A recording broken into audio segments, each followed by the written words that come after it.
All right, hello everybody, and welcome to another episode of the JimFear138 podcast. Hang on, let me adjust the mic.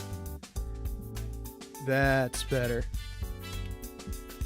Now I can actually talk into this fucking thing without fucking up my my back trying to lean over and look all like I got scoliosis and shit. So, you might notice that this is going up on Friday. Big reason for that is because Saturday, I'm going to be on the Geek Gab podcast with Brian Niemeyer and Daddy Warpig and Dorinal. And I do appreciate those guys having me on their show. So you can find that at Geek Gab on YouTube, spelled exactly how it sounds, Geekgab, Geek Gab. And I believe they're also on SoundCloud and iTunes. They might have another distribution platform that they're on, but I don't remember that one. Or maybe that's it. I don't know. So if you miss it, it'll be at 2:30 Eastern Time. U.S. Eastern Time tomorrow. That's Saturday, so the 4th. I'm recording this on the 2nd. But, yeah, so that's going to be awesome. Got no idea what we're going to fucking talk about. I ain't got no goddamn plan, no nothing. I'm just going to, take a shot of whiskey and then hop in and hope that I don't make a complete and total ass out of myself. So, once again, thanks for having me on, guys. And everybody should go watch that over at Geek Gab at 2:30 on Saturday, but it'll be up on the YouTube channel and iTunes and SoundCloud. If you don't get to make it at that time, because some of us do have to work. That's why we had to put this off for so fucking long. Daddy Warpig wanted to get me, 3 weeks ago or 4 weeks ago or something like that, and I couldn't because I didn't have a free Saturday in my schedule, so I understand if you're not able to catch it at the time. But if you're interested in that sort of thing, you should go over there and check it out. I'm going to be busting my ass to get this out Friday, so that so that it'll actually be there and advertising the thing. And then I'll release a post on the blog after the fact so that everybody will be able to, see it if they go and visit my blog, which is JimFear138.blogspot.com, by the way. So that's going to be fun. I can't wait to talk to those guys. I have yet to actually talk to any of them with my real voice. We've just been kind of talking over Twitter and shit posting and dicking around and stuff like that. So this will be fun. But yeah, I don't really have a plan today. I came in here with no plan whatsoever. I don't know. Maybe I'll talk about music for a little while. I've been listening to The Pillows again, and this was presaged by, okay, I'm not the best anime fan. Total fucking weeb. I grew up on Cowboy Bebop and Trigun and Fooly Cooly and shit like that. Dragon Ball Z, all of that stuff back in the 90s when Toonami was a thing and Adult Swim still had decent programming. Back before Aqua Teen Hunger Force completely lost their shit. So I don't keep up with the newest anime season that comes out. I don't keep up with the spring or the summer or the winter season or whatever. If you go to Raging Golden Eagle's YouTube channel, he's a huge weeb too, and he'll post a bunch of videos around about the time that the season starts, and he's like, these are what I think are going to be good from this season, or my favorite anime from the past season or whatever. Which, by the way, the man has excellent taste. You should all go subscribe to Raging Golden Eagle here on YouTube, or over there on YouTube, depending on where you're listening to this at. It's tough to get out of that mindset that I'm not a YouTuber anymore. I just have YouTube as my audio backup at this point, and I don't even do a good job of that. My last 3 podcasts haven't gone up on YouTube. But anyway. So I don't really watch a whole lot of anime, mostly because I don't watch a whole lot of anything nowadays. I just don't have the fucking time for it usually. But because of this fucking eye thing, I've been spending, which I'll get to that in a minute. I've been spending a lot more time on social media and just dicking around, and I've been seeing a lot of talk about Miss Kobayashi's Dragon Maid. Now, hold on. Hold on, because I've seen some misinformation floating around about this one, but it's a pretty good show. shockingly enough. Like, looking at it, I thought it was going to be another harem anime kind of thing, but turns out it's not. It really, really isn't. It's a lot closer to, what is it? Monthly Girls Nozaki-kun, which I sound like a total faggot bringing up these slice of life animes. They're talking about the ones that I grew up on. I went from Cowboy Bebop and Trigun and Dragon Ball Z to Monthly Girls Nozaki-kun and Miss Kobayashi's Dragon Maid. I've lost the man card. But no, actually the show isn't really like ecchi in any way. Which, if you don't know what ecchi is, it's basically like softcore porn. Like, it's not porn. They never take it to that level, but there's a lot of fan service. And it's not even like High School of the Dead, which is ostensibly a post-apocalyptic action anime with so many tits. I haven't even watched that one, but I've heard stories from my brother, and he actually went and watched that thing. And he had many funny stories to tell, put it like that. I've also seen GIFs. There's a neat post running around Tumblr where there's a scene in that anime where this chick, like, they're in the middle of a battle, and this chick leans over backwards, and her titties flop around, and this guy takes a sniper shot over her chest, and it flies directly in, but like the titty flop goes like the right one goes up, the left one goes down, and the bullet passes in between them. And then they flop back. And a couple of people actually went and did the math about how fast her titties would have to flop for that to be possible. And somebody even put it into hertz and put it into a sound generator and figured out what noise it would make. It is very high-pitched, by the way.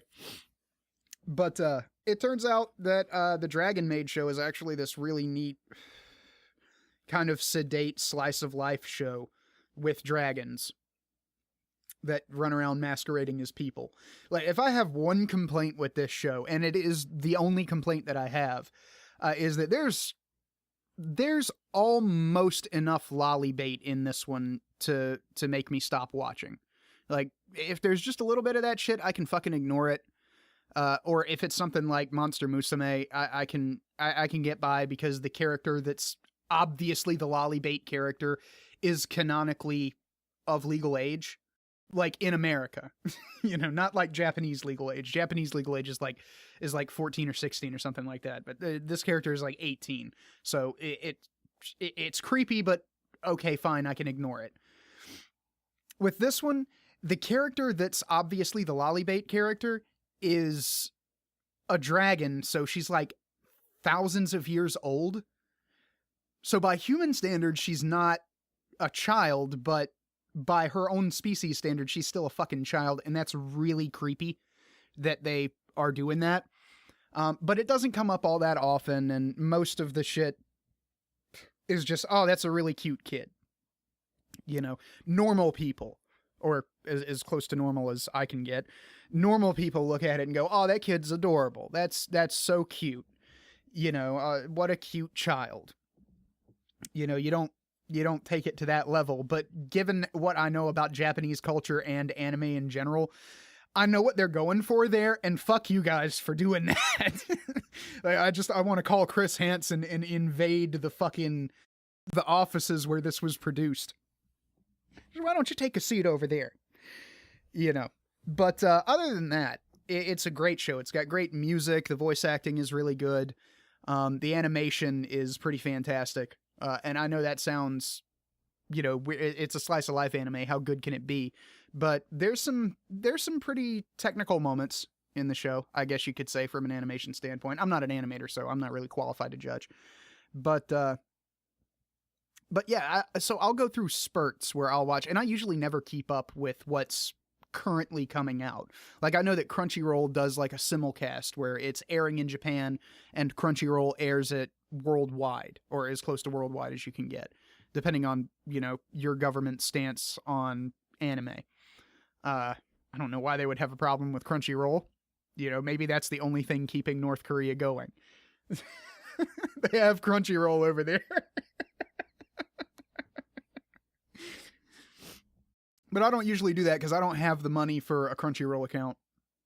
So I just wait for stuff to come out and then I binge watch the whole fucking thing. I'm really bad with keeping up with new shows. I don't like having to be a certain place at a certain time in general.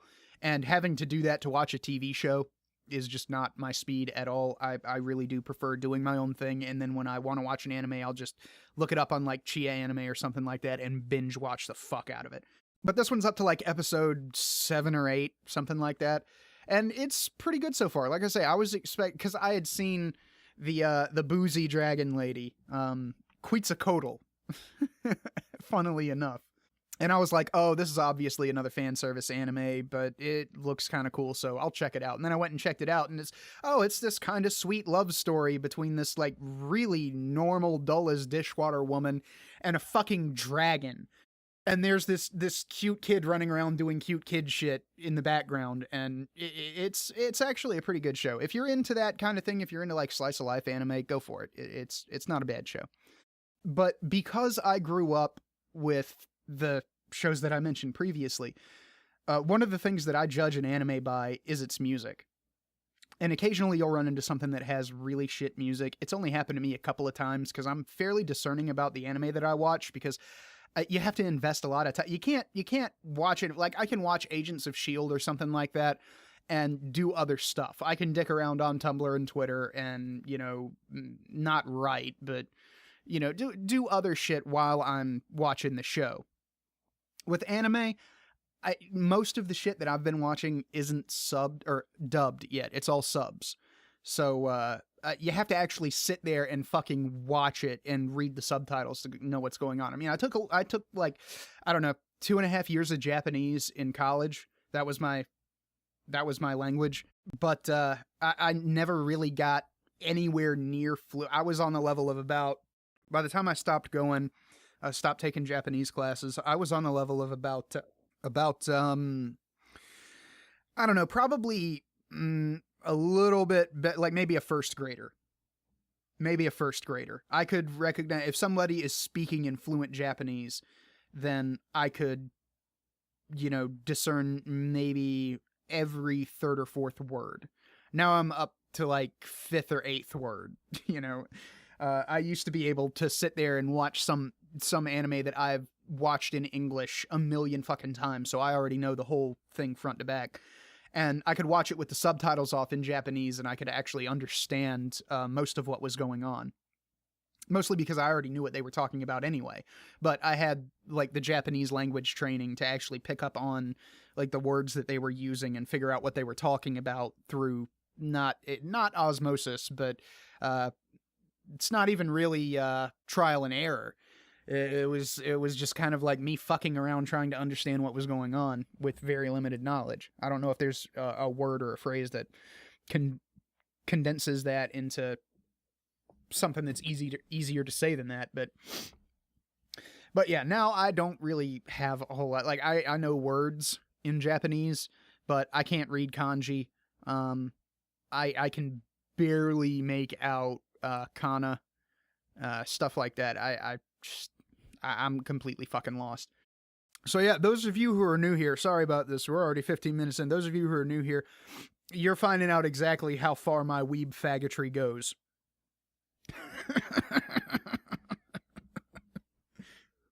And the people in the Japanese class, there was two types of people, man. There was two types of fucking people. There was the people like me who are weeaboos, but they actually do really want to learn the fucking language and, are interested in Japanese culture. And then you've got them motherfuckers. And you all know who the fuck I'm talking about.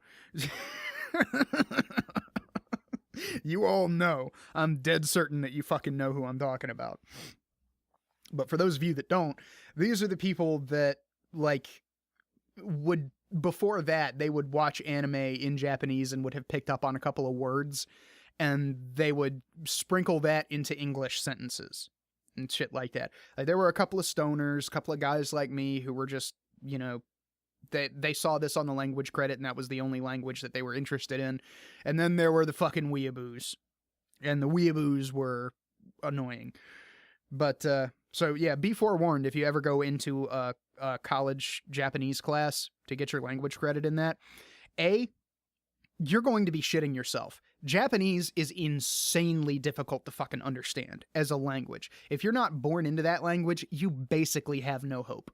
Unless you want to spend like 5 years of your life doing that and only that. And by that, I mean studying Japanese. You have to know, to be basically literate, you have to know like 20,000 kanji, not kana.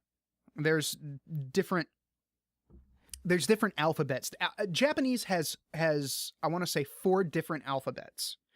They have kanji, which are Chinese letters that they use, because Japan didn't have its own written language until like the early 1900s.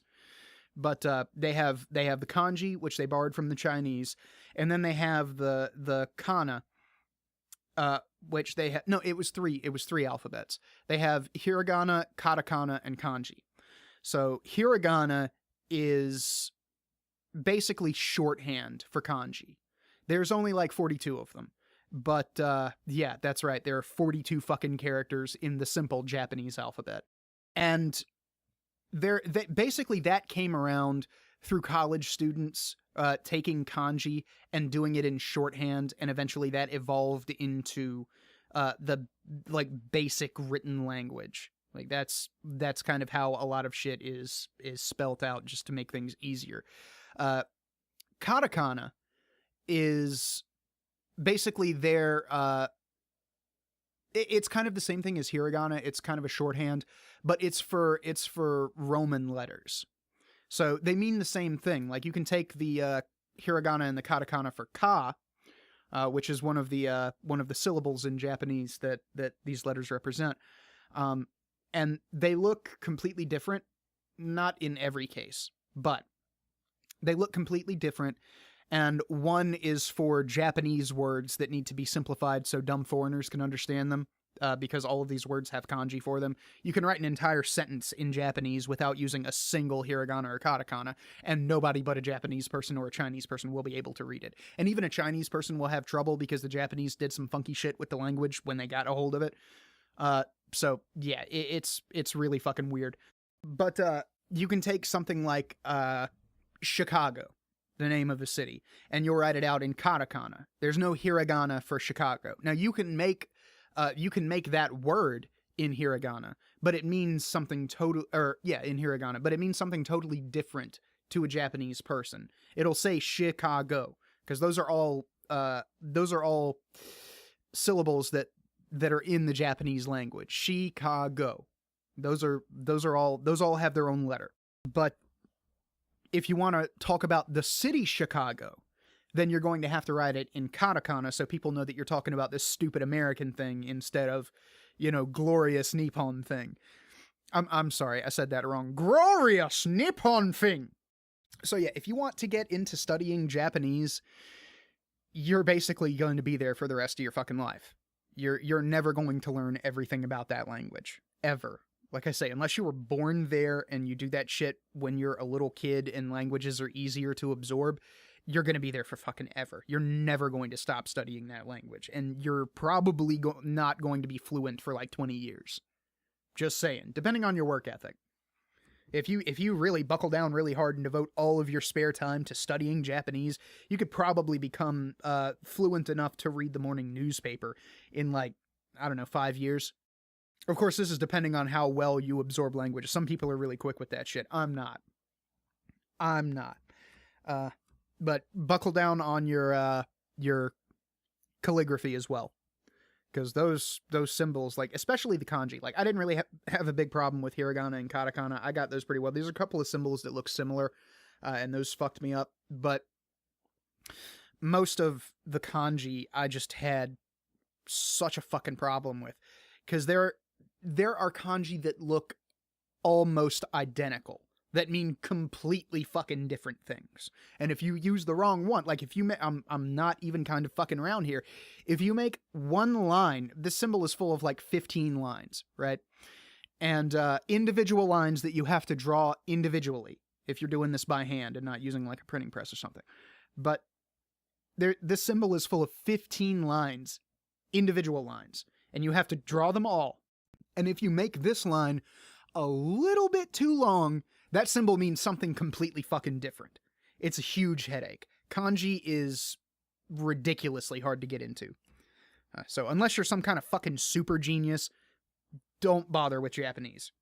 You might learn enough to pass the class and get the language credit, but unless you're seriously about to move to Japan, don't go take Japanese just because you want to watch anime with no subtitles, because you will not be able to. Not unless you take that every single year in college. Every semester, every year. And then go off and study on your own. Like I said, there's not really any good reason to go learn Japanese unless you're just that much of an enthusiast or you actually want to move to Japan. So I'm just warning you, this is a benefit of my experience. You know, I went and fucking did it.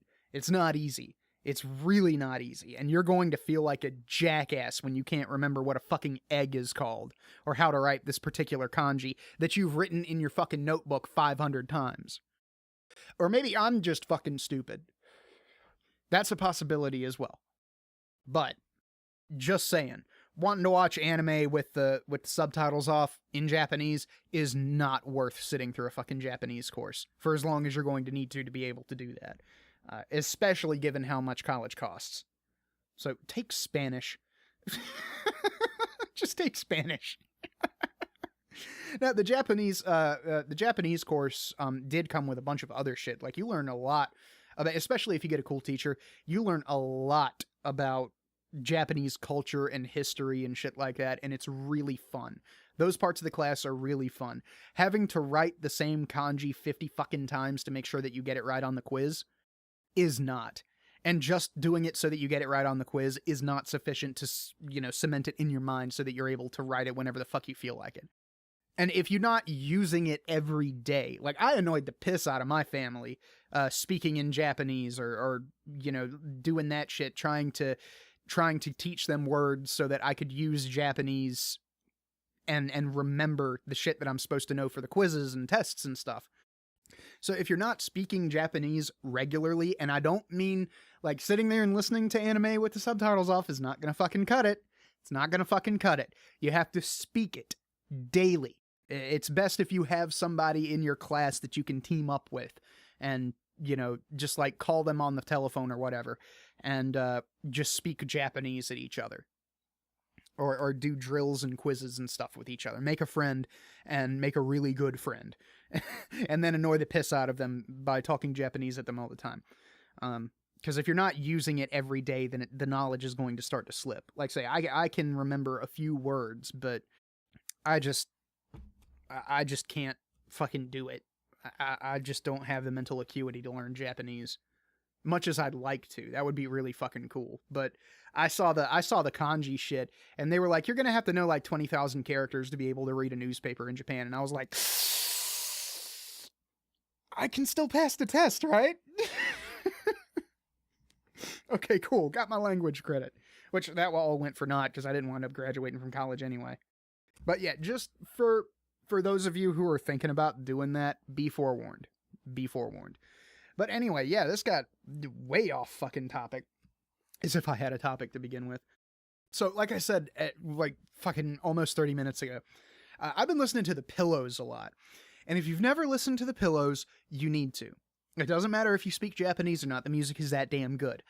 If you need kind of a primer on The Pillows, go watch the anime Fooly Cooly, FLCL.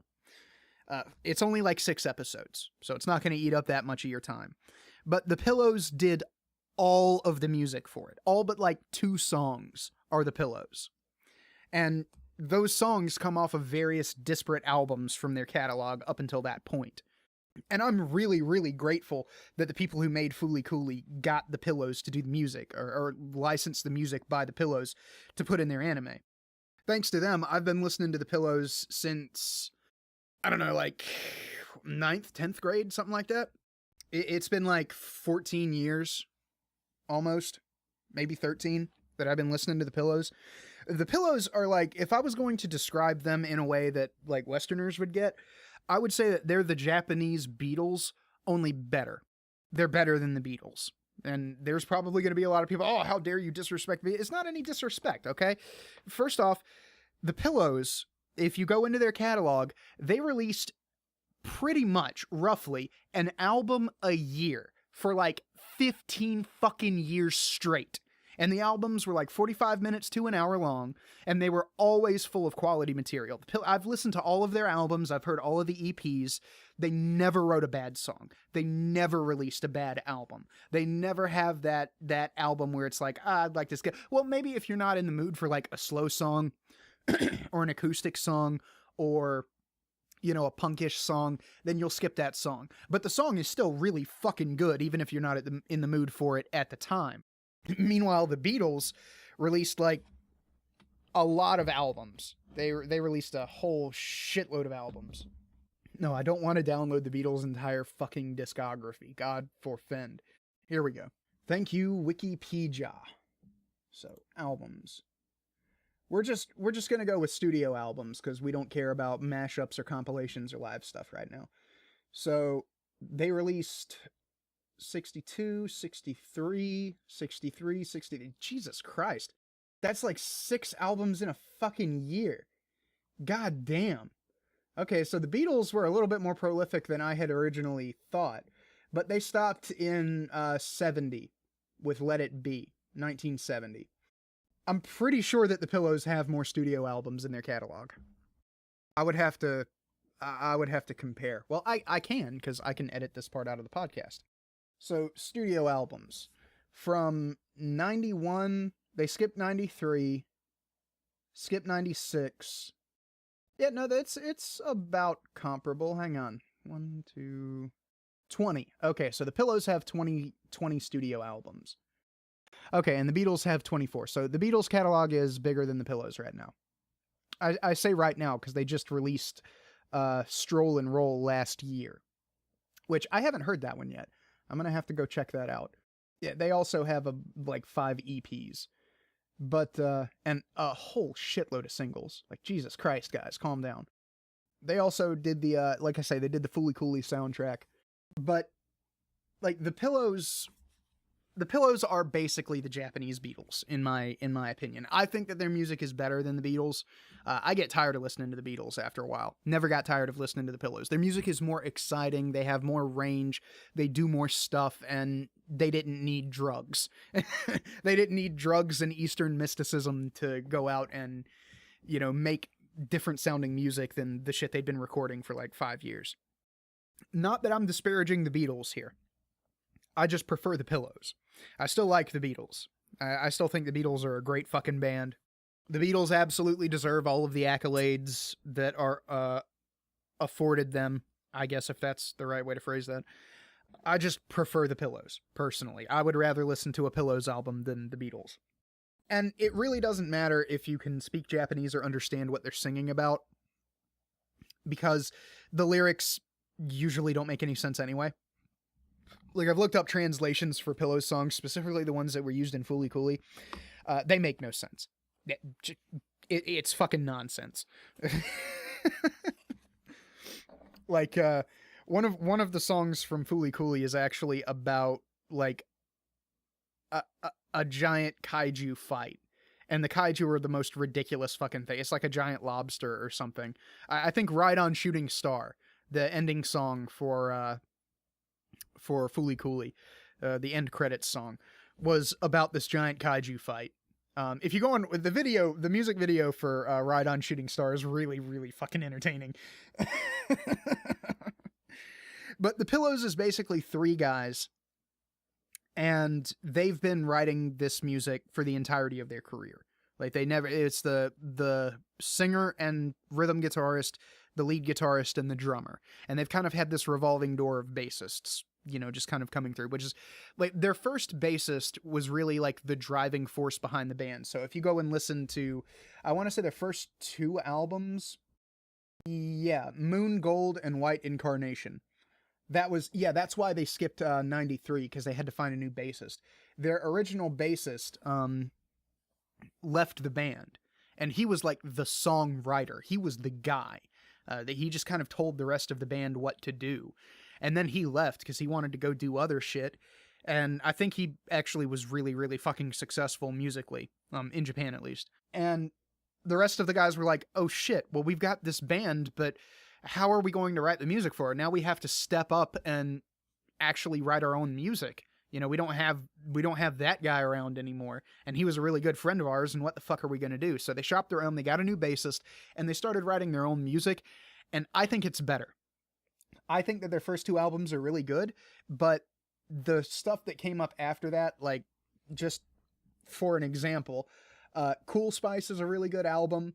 Please Mr. Lost Man is a really good album. Little Busters and Runner's High and Happy Bivouac are really good albums. Smile is amazing. Thank You My Twilight is actually a double CD, I believe. Penalty Life is really good. Good Dreams is another good one. I'm not that big of a fan of My Foot, but it's still a good album. Wake Up, Wake Up, Wake Up is another really fucking good. Like I said, these guys never released a bad album, ever. Like, they came back from this band-destroying moment and got a new bassist and then just started chugging out constant fucking material that was of superior quality to just about anybody else on the music market at the time. And the thing that's really unique about the Pillows is that they don't sound like anybody else. Maybe the Pixies, because they're very heavily influenced by the Pixies, but I haven't listened to the Pixies, so I can't really say. I just know that that's one of their main influences. But nobody else sounds like the Pillows, at least that I've heard. And I've listened to a lot of music, and nobody's made me think, oh, that's kind of like the Pillows. You know, there might be a couple of Japanese bands out there that I'm like, oh, those guys kind of sound like the Pillows. But no, most of the Japanese music that I've heard has actually been pretty fucking original. It's ridiculous what those guys do with music. Like, shit started going south in America. This is how I actually think that the music scene went, or the music spirit. Like, the spirit was strong in America and the UK for, like, I don't know, like, from the 60s, like 5 decades. And then shit started going south in America when all of the grunge clones started to come in, and everybody started kind of sounding the same. And then we had the boy band phenomenon back in the 90s, and shit started going downhill. And then nowadays you get like Nickelback and, you know, bullshit like that. There's still a few really good bands that are come out of America and the UK, but it's less than it was. And then that musical innovative spirit just kind of left America and the UK and went over to Japan and just got really fucking comfortable, because these people do insane things with music. Like, Japanese hip-hop is one of the most creative genres of music I've ever fucking heard. It's incredible, because these guys only have a limited number of syllables that they can use. That's not how we define syllables in America. There's a lot of different letter combinations that make up syllables in America. There's like, I wouldn't even begin to know how to count that. But that's in English. In Japanese, there's like 42. There's like 42 syllables, and only a certain amount of them are used at the end of sentences. Like, I think it's like 13 or so of these syllables are properly used at the end of sentences. That's how proper Japanese runs. So these guys have had to get really, really fucking creative with their lyricism, and by God, do they fucking pull it off. You want a really, really fucking good example? Go watch Beck Mongolian Chop Squad. It's another slice of life anime, but it's about these guys trying to get a band together. And that anime has, like, that's when I started to realize that Japanese music is far superior to American music. At least now. You know, round about the time that anime was being made. Because all of the music that was written for that, to my knowledge, was written for that anime. Because they bring up the band name in the anime a lot. They got like Typhoon 24 and a couple of other really big guys in Japan, and they made a whole shitload of original music for this anime, and it's really goddamn good. It's like there's really no way to describe it, and that anime specifically is for music nerds. If you're a music nerd, you will love that anime, because they like do a lot of talk back to like Rage Against the Machine and stuff like that. Callbacks to like Rage Against the Machine and other innovative bands. And there's a lot of talk about the history of music and how they see themselves in the music genre. Really, really fucking good anime. Beck Mongolian Chop Squad. Go look that one up. I would also recommend that you read the manga, because the manga is a lot more complete than the show is. It gives you a lot more of the backstory of these characters and like their history and the shit that they've gotten into, and it also goes further than the show. I don't think it ever got anime seasons are like 12 episodes or so. So it got like 2 seasons and then they just stopped making it. But it goes further, the story extends further than that. So I highly recommend picking up the manga as well, or reading it on some website. But yeah, Japanese music is really fucking incredible. And the Pillows do a lot of original shit that I've never heard anybody fucking do before. They obviously have the influence from the Pixies. They obviously have a lot of punk influence, but they'll also do really soft, pretty music. And it's amazing. And the problem with the language barrier isn't really a problem, like I said, because their lyrics are largely nonsense anyway. Maybe it makes more sense in Japanese to a Japanese person, but I look at the translations from people who like have dedicated their lives to learning Japanese and translating stuff like that. And I'm just like, this doesn't make any fucking sense. So it's kind of like, if you like listening to opera or something like that, or classical music with lyrics that are in like German or Italian or something like that, you don't understand what's going on unless you look up a translation, but the music is still really fucking good anyway. That's kind of how I view the Pillows. It's like the language barrier has never really bothered me with that band. So I highly recommend looking up those fuckers. If you want, like I say, if you want a really good primer for the Pillows, go watch the anime Fooly Cooly. Then you got like their big hits on that anime, which are big hits because the anime came out. Like, I'm not gonna lie, that these guys were tootling around and doing their fucking thing, but then like fucking Fooly Cooly came out and used their music in it, and they blew up, and they became like a cult hit in America, and they got cross-national appeal. They've done tours of like the West Coast and shit like that. I'm on the East Coast and I'm pissed off because they don't tour the entire fucking country. They just do like up and down the West Coast, and then they go back to Japan. And I'm like, you motherfuckers, come over here. I want to give you money and watch you in concert. I'd buy tickets for that in a fucking heartbeat. Another really good band of Japanese origin that I can recommend is Yoko Kanno and the Seatbelts. Sounds weird, I know. But they did the music for Cowboy Bebop. Like all of it. All of it. So that you know, music that you hear in the chase scenes, Tank, Real Folk Blues, Mushroom Hunting, all of that stuff. All of that stuff is the Seatbelts. Now, if you watch Cowboy Bebop, you'll know what I'm talking about. But if you haven't, then before you go and look up the Seatbelts, be aware that they are mostly a jazz band. And they do jazz really, really fucking well. I mean, it's insane. They do jazz, but they also take in a lot of influences from other musical genres, especially blues. Like, that's a blues jazz band right there.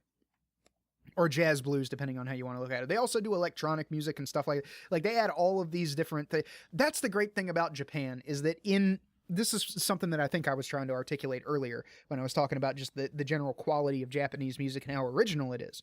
In America, we have very, very strict genre definitions. And sometimes they blend and it's not quite so strict, and you get cross-genre stuff like ska, which is reggae and punk. But most of the time, if you see an American band, they play folk rock, they play metal, they play, you know, insert your genre, punk, whatever. They are that genre of music, and that's the genre of music that they acquire, because we have social groupings around America that are centered around the identity of these genres of music. So we have your metalheads, your punk rockers, your folk people, whatever. Your jam band enthusiasts, I guess, your country people, all of that stuff. There are social groups that, like, you know, if you're a fan of Slayer and you walk down the street and you see another person wearing a Slayer t-shirt, you're like, ah, yes, a fellow metalhead. I'm probably going to get along with that guy. just based off of your love of Slayer, your love of metal music. I've had that happen to me several times where I'll see a guy, oh, you like metal too? Okay, cool. I'll sit down and talk to you for about, oh, you like this band? I've never heard of them. I like this band. You might like them too. That kind of shit. You make friendships that way. In Japan, they got none of that. None of that. It just does not fucking exist over there. So they'll take, like the seatbelts are a perfect example. They mostly play jazz. So if you go and listen to the Cowboy Bebop OST, the original soundtrack, it's like 4 fucking albums long, and the vast majority of it is jazz. But within that jazz, they'll also have like country and electronic and Western blues. Sorry, I fucked up. I can't talk, apparently. They'll have like blues and country and all of these other different musical genres that you would not think would go with jazz. But the Japanese don't care. They don't have time for your fucking genre definitions and your division lines between genres. So they're out there doing completely fucking original shit by just mashing up a bunch of other stuff into this workable music soundscape. And it's gorgeous. Like a perfect example is, there's actually a Wikipedia page entitled Music of Cowboy Bebop. All right, I can't remember what the song is called, so looking at this track listing is not really going to help me at all. But the song starts off with this blues slide guitar, right? And then they add in a harmonica, and it sounds really, really fucking good. This is some down-home Mississippi blues right here. Then like the drums kick in, and then the other instruments come in, and then this electronic like backbeat starts going off, and it's this insane mashup of like 5 different genres of music, and it works so fucking well, and it's like nothing you've ever heard before. So I highly recommend going and looking up the soundtrack for Cowboy Bebop. There's Cowboy Bebop is the name of the first album. There's also Vitaminless, which is a mini album. No Disc, which is the second album. Blue is the third album, which Blue is really good if you're looking for something that's kind of slower. That's the one that they have the cover of Ave Maria on. Ask DNA was some of the stuff from the movie. And Future Blues. Future Blues apparently is the main soundtrack from the movie. And then Tank V Best is a compilation. But yeah, it's amazing stuff. I highly recommend it. Even if you haven't watched Cowboy Bebop, go check out that music. It's really, really fucking good. But yeah, every now and again I'll get into an anime watching fit. And that'll remind me of the anime that I used to watch when I was younger, when I was a kid. And how good the fucking music was in that anime, and I'll want to go and revisit that music, just because the soundtrack is so much more than what they show in the TV show. Now, Cowboy Bebop and Fooly Cooly are 2 exceptions to this, because Cowboy in those 2 animes, they keep the lyrics. They don't just use like the instrumental version of the song. They actually use the song. Like in the second episode, there's a song, Want It All Back. And that song is way bigger than it is in the TV show. But they use the snippet of the song as the song. The lyrics are still there. You can hear the lyrics going on in the background while Spike is chasing this convicted felon around, and they're chasing after a dog and knocking over a chess set or a checkers set. You can hear the lyrics in the background.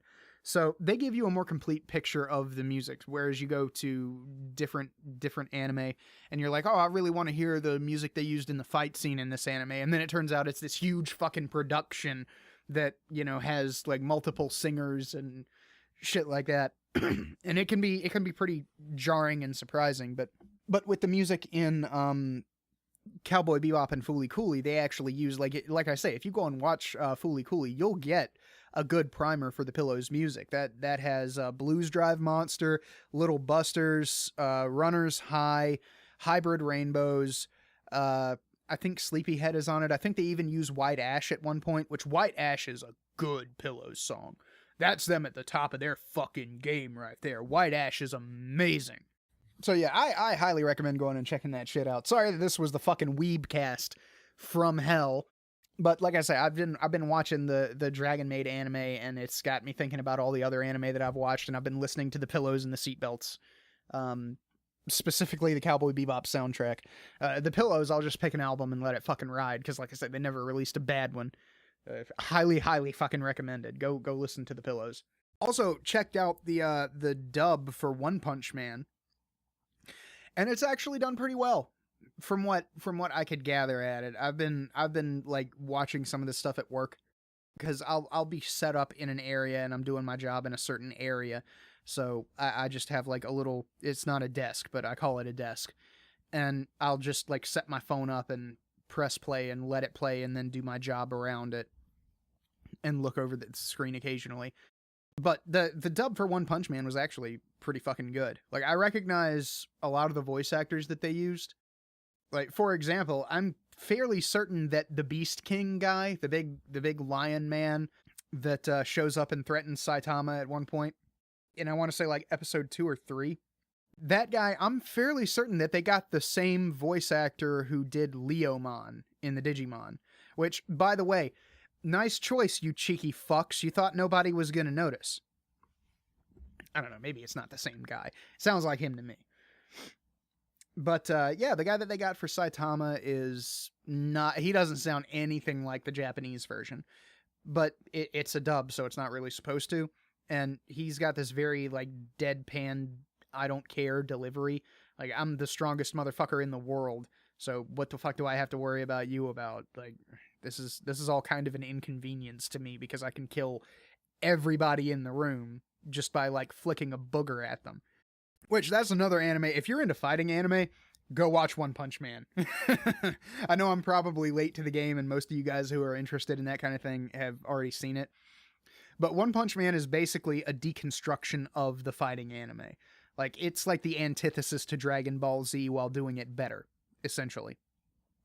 The basic plot is this guy wanted to be a hero, and they're in a world where monsters are common. They just kind of pop up and wreck shit until somebody comes along and takes care of them. And this guy saw all of this going on, and he was jobless at the time, and he was like, well, fuck it, I'll just do that. I'll just fight monsters. I'll become the strongest hero ever, and I'll defend humanity against these horrible monsters. And I'm gonna be the strongest. And he actually gets there.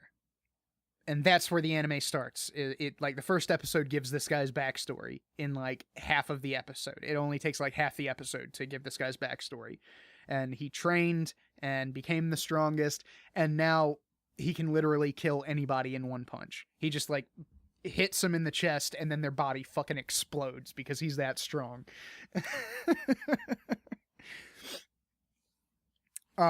And it's this really great deconstruction, because you never get to that point in Dragon Ball Z. You know, in the Dragon Ball franchise, I should say, because it's way bigger than Dragon Ball Z. They're up to like, I don't know, GT buttfuck 26 or whatever the fuck it is. But like with Goku starts out as this abnormally strong child, and he keeps training, and he gets stronger and stronger and stronger. But every single fucking arc in Dragon Ball Z is, oh, there's this other bad motherfucker out there that I didn't know about. Until you get to now, where he's basically going up against literal gods.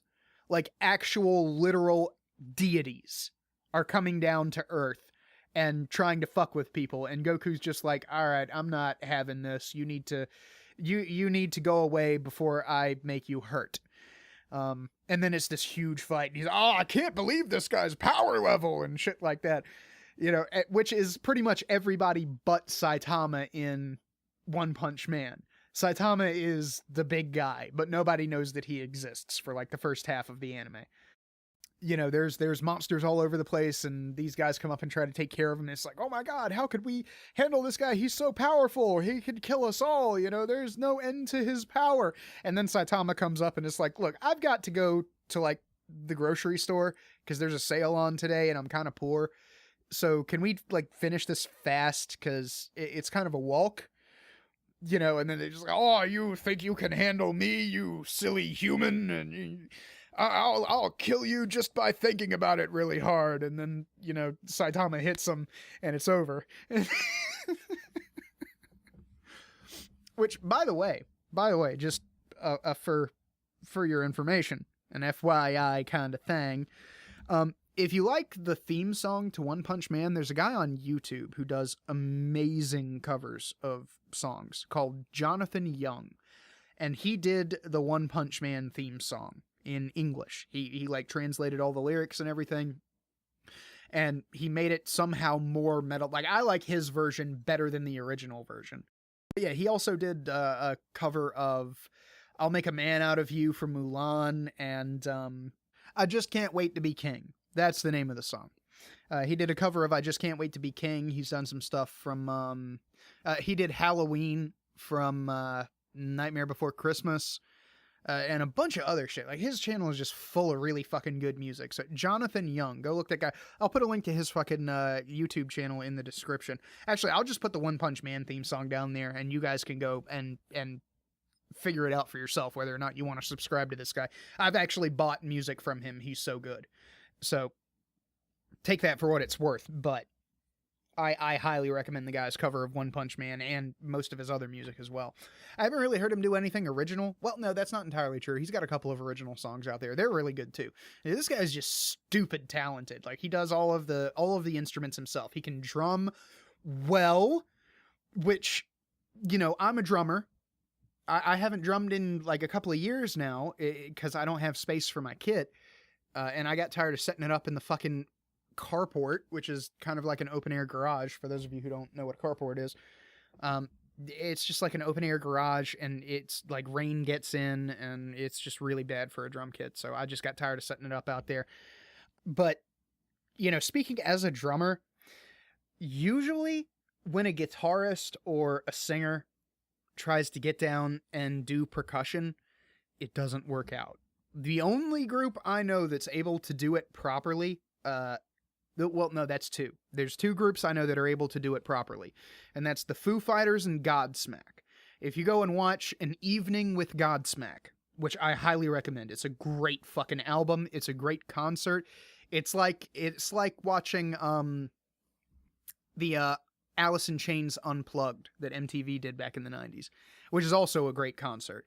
But there's one point in the show where the drummer from Godsmack and Sully, the singer, get into a drum battle. Like, they bring out two gigantic fucking rotating drum kits, and they just sit behind them and they fucking go at it. And it's one of the most incredible things I've seen as a drummer in my life. And I've seen Rush in concert. So yeah, the guys from Godsmack are fucking talented. I pick on them a lot, like in my day-to-day or with my friends who talk about music and shit. And are fans of Alice in Chains, because they started as an Alice in Chains cover band, and then they started writing their own music. So I give Godsmack a lot of shit, because I mean, their name is literally an Alice in Chains song. There's an Alice in Chains song called Godsmack, and then they took that as their band name and started, you know, covering Alice in Chains, and then they actually got big and started writing their own music. But yeah, go watch An Evening with Godsmack. It's great. It's absolutely brilliant. They do great, like, desert metal acoustic shit on that. It's phenomenal. What the fuck else was I talking about? Oh yeah, Jonathan Young. So, like, and Foo Fighters. Foo Fighters was the other one, because Dave Grohl was originally the drummer for Nirvana. And I don't know if you know this, and a lot of people like to shit on Nirvana. Nirvana actually had talent. They actually knew what they were doing. Just go watch the Unplugged with Nirvana, and it takes skill to play an unplugged set with nothing but acoustic instruments. And Dave Grohl is an amazing fucking drummer. He's really goddamn good. And it's got to make the drummer from Foo Fighters feel really fucking inadequate when he knows that the lead singer and rhythm guitarist can just hop off the mic and walk over to the drum kit and kick his ass out of it and then show him up. That's got to make him feel real fucking inadequate. So those are the only two bands I know where the singer can drum really, really fucking well. And even with Sully, he's more of a percussionist than an actual drummer. which depending on what we're talking about here, that could be more or less complicated because a drummer, you have to coordinate all of these different, pieces of kit depending on how big your kit is, or get really fucking creative with the minuscule kit that you do have. Somebody can just have a set of like 4 bongos and boom, you're a percussionist. However, you could also be a percussionist like Joey Jordison of Slipknot, and he's got his own band. I don't remember what it's called. I don't listen to his own band because he doesn't play drums in that band, and I'm more of a fan of his drumming. But he's also a percussionist. He's got like a 32-piece kit that he played in Slipknot. And my fucking God, did he run riot on that kit. Like, that's a proper percussionist right there. And that dude's got formal training. I'll almost guarantee it. But, as I was saying, back to Jonathan Young, this guy does the drums for his, like, he takes video of him playing the drum track for his music videos and stuff like that. It's all personally produced and it's all in-house with him. But that guy can fucking drum. Like, he's a really good guitarist. He's a damn good singer. And he's a fucking phenomenal drummer. Like, you're not allowed to be that fucking talented, dude. Like, I feel like I need to go up to him and serve him a fucking ticket from, like, the drummers union or something. And be like, all right, look, you're legally not allowed to be this fucking awesome, so you're gonna have to tone it the fuck back so the rest of us can work. Because if people find out that you're running around, we're all gonna be in trouble. Saying that as if I actually play music with anybody. But no, I highly, highly recommend Jonathan Young. Really, really good music. Really, really good music. But yeah, I'm sorry that this podcast really didn't have much of a point to it. It's just kind of a stream of consciousness thing. Like I say, I thought about talking about the Milo issue, but that's already been covered by a bunch of people and everybody's mind's pretty much made up, so it doesn't really matter where I fall on it. I don't even know where I fall on it at this point, just given all the shit that I've heard. But, there's not really a whole lot of political stuff. I've been getting kind of tired of that, so I've been kind of just deleting those podcasts. Like, I barely listen to Ben Shapiro's show now. And I'm sure that's just a phase. I'm gonna come back to it. I was just kind of burnt out. So I've been doing that for like 8 months straight, and I want to go do something fun. You know what I mean? I want to go watch my fucking anime and listen to fucking Japanese music and talk about drumming and shit like that. So yeah, like I say, I'm sorry if this wasn't the most interesting podcast to listen to. I don't really have an excuse. I wasn't feeling the political shit, so I'm not doing it right now. In this show, I kind of vent about whatever I'm interested in at the moment because I don't have friends who have my specific tastes. Occasionally it'll line up.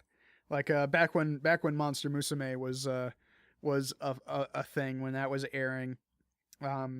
I have a buddy that he and I would just get together and totally otaku out on that show. Like, y'all haven't seen the depths of degenerate faggotry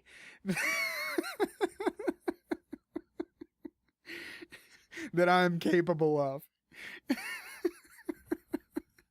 Just go, if you want to know, just go back on my Tumblr back when I actually tagged most of that shit. So you can find it. Just go search through my tags on Tumblr for Monster Musume and you'll find some faggotry. Not like gay shit, but the waifu wars were vicious. Let me put it like that. The waifu wars were vicious when that show was coming out. Because I was thinking it was like this really, really stupid popular harem anime. And it was like the choose your own waifu adventure. So everybody had their fucking favorite, and they would get into relentless arguments on social media about that shit. I regret nothing. I defended edgy 8-legs. I'm a masochist like that. Leave it to me to pick the damaged chick who's into S&M. A lineup of plenty of chicks right there. And you've got problems. I like you.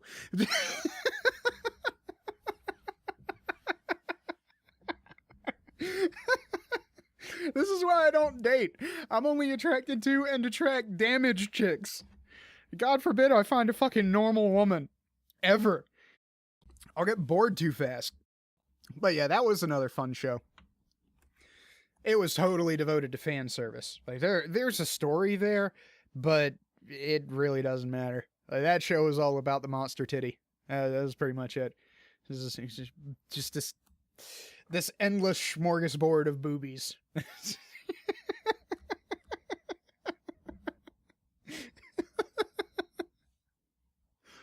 It's even worse if you read the manga, which, yes, I bought it. I have some of them sitting right over there. It's even worse, because just about every fucking story arc that they have in that fucking manga and the anime, a new chick shows up, and my god, does she have huge knockers. And oh, shit. So yeah, if you're into anime titties, go check out Monster Musume no Iro Nichijo, or Everyday Life with Monster Girls. It's actually, it's a harem show, but it actually has this kind of sweet romantic element to it that kind of takes it above most, because most harem anime and shit is just like, okay, which, like, the protagonist is kind of milquetoast, and nobody really, like, he's supposed to be a self-insert for the guy reading this. But with that one, he actually did have his own personality, and it was kind of sweet the way that he would interact with some of the girls. Actually, all of the girls.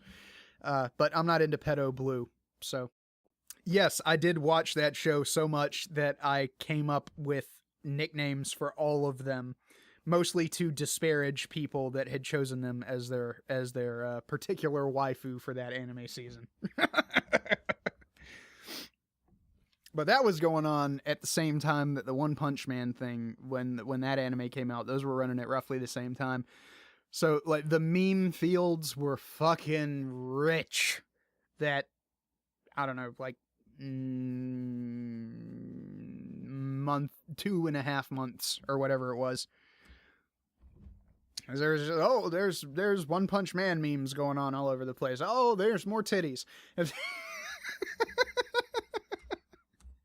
It was a good time to be alive. Be alive and be a weeb, specifically. But anyway, I've gone on for far too fucking long, and I've probably creeped out a few people.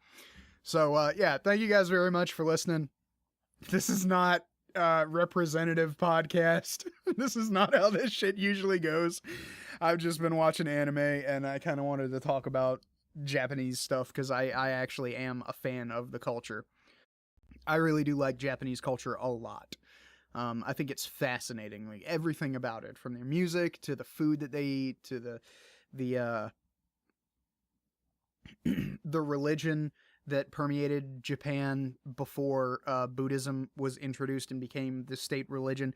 Like, I know a surprising amount about Japanese history. I did actually study this shit. I wasn't one of those fucking weebs who, Japan is cool, I like anime. No, I went deep, fam. I went deep. I got a couple of books about Japanese history around here somewhere. But yeah, it's a fascinating subject, and I really do like Japanese culture. And the history and the great figures and shit like that. The art, the music, everything about Japan is just cool as shit to me. The landscape, the fact that they're an island nation that, had to work around having earthquakes pretty much every other Tuesday. That kind of shit is just amazing to me. So yeah, I'm a total horrible weeb. And I just, for some reason, I felt like exposing that in the podcast this week.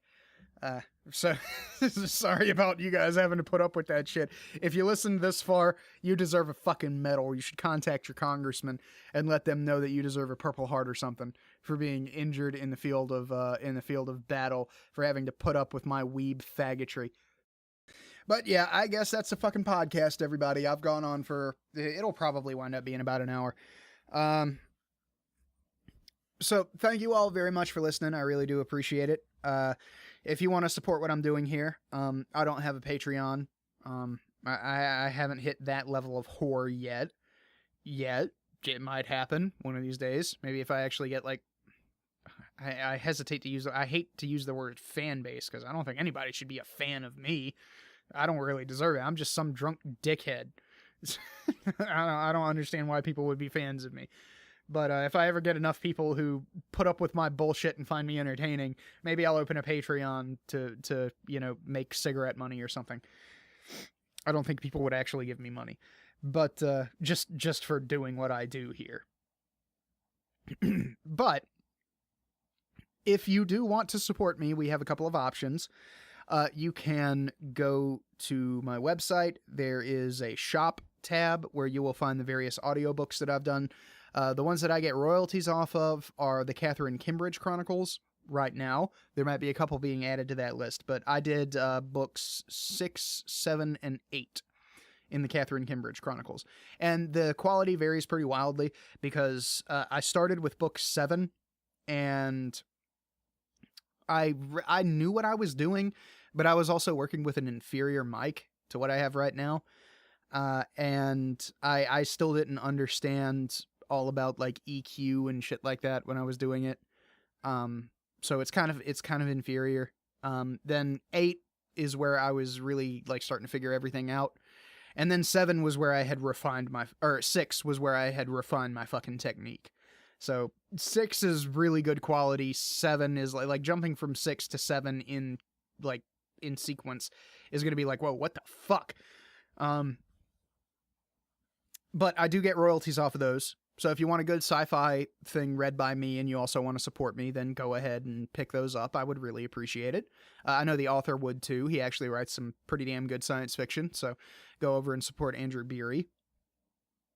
He's got a lot of different books out. He only has the Catherine Kimbridge Chronicles in audio, I believe. But yeah, those are there. There's also my Bandcamp. I do have a Bandcamp up with some stuff from my YouTube channel, which, once again, warning you, vastly inferior quality. Vastly inferior quality. That was back when I was working with my shitty mic and I only had half of an idea what I was fucking doing. Or not even a quarter of an idea. So, I mean, they're there if you want them. There's some shit there that isn't on my YouTube channel. And there's some shit there that is on my YouTube channel. So, if you want to pick those up, you can. Most of that shit you can get for free on YouTube, so I'm not going to blame you if you don't want to go pay for inferior sound quality. But it's there if you want it. If you're one of those fucking weird completionists like me.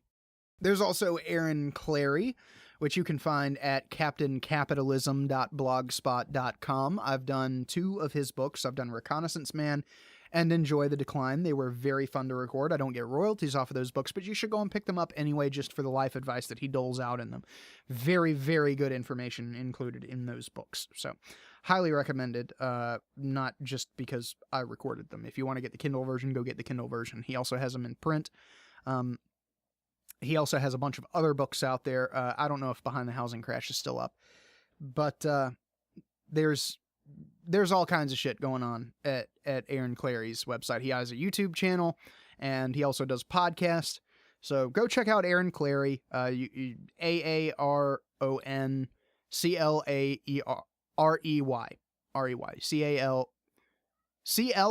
CLAREY. Why can I not fucking spell? This is why you don't drink on an empty stomach, kids. Yeah, I think that's... Oh, DimensionBucket.com. You go to DimensionBucket.com. I've done some work over there. I'm currently in a business partnership with those guys. And we take requests, which comes with all of the bells and whistles. If you want your audiobook done, we can provide original music tracks and professional level audio mastering and really, really good voice acting, if I do say so myself. So yeah, go over to DimensionBucket.com if you want your audiobook done. If you just want me to do your audiobook, I'm also open for it. I'm also open for smaller things. Nobody's taken me up on this yet, but I figure I might as well keep plugging away. I will also work for smaller things. If you want me to record something for your YouTube channel, like if you want somebody quoted in your YouTube video or whatever, or you want me to read an article that you want to dissect in your YouTube video or whatever. Or if you just want me to read some funny shit that you found on the internet, I am available. Get in contact with me. There is a contact form on my website. Prices vary, so it depends on the length of the thing that you want me to read, but it will come very nice and it will sound clean and you can do whatever the fuck you want with it. I don't care what you do with it after I give it to you. You have the rights to that audio. I don't have the rights to that audio. I sold the rights to you when you fucking paid me. So, yeah, so I'm available for commissions. We're available for commissions over at dimensionbucket.com. And I think that's about it for the quote-unquote sponsors until I get like an Amazon affiliate account or whatever. But, yeah, thank you guys very much for listening, and I will see you next week. Oh, don't forget, Geek Gab, 2:30 this Saturday, Eastern Time. I will be on Geek Gab. So go check that out. They run a very good show over there. I highly recommend subscribing and watching the live streams. They get some great guests. They've had Adam Baldwin. They've had John C. Wright and Razor Fist and Jeffro Johnson. They get really good people over there. And the guys who run it, I don't know if I would call us friends, but we're very friendly internet acquaintances. Put it like that. I would like to be friends with them, but that would require a lot more interaction than we've previously had. But anyway, they're good people. I can say that. They're good people. And you should go and follow them on Twitter, Daddy Warpig, Brian Niemeyer, and Doranol. And check us out on Geek Gab this Saturday. So, once again, thank you guys very much for listening. I really do appreciate it. And I will catch you next week. Peace out, everybody.